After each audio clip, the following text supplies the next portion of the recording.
ब्लूबिट studio से, तर वो लोग ढेर सब्सक्राइब करिए और अपन प्यार और आशीर्वाद दिए।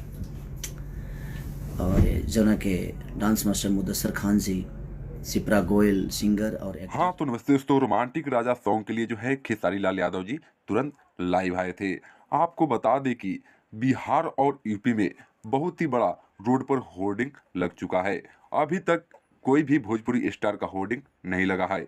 यहाँ पर जो देख रहे हैं, ये रोड पर और एयरपोर्ट पर जो है बहुत बड़ा रोमांटिक राजा बॉलीवुड सॉन्ग का जो है लगा है।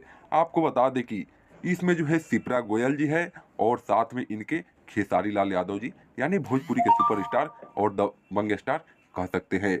आपको बता दें कि पानी पानी सॉन्ग के साथ साथ रोमांटिक राजा का टीजर भी आपको ट्रेंडिंग में मिल जाएगा। ऐसे ही खेसारी लाल यादव जी को ट्रेंडिंग स्टार नहीं बोला जाता। तो आपको ये वीडियो कैसा लगा, आप जरूर कमेंट बॉक्स में बताएं और इस वीडियो को ज़्यादा से ज़्यादा शेयर करके और चैनल को सब्सक्राइब करके बेल आइकन को जरूर प्रेस कर दे। तो चलिए दोस्तों, अगली वीडियो में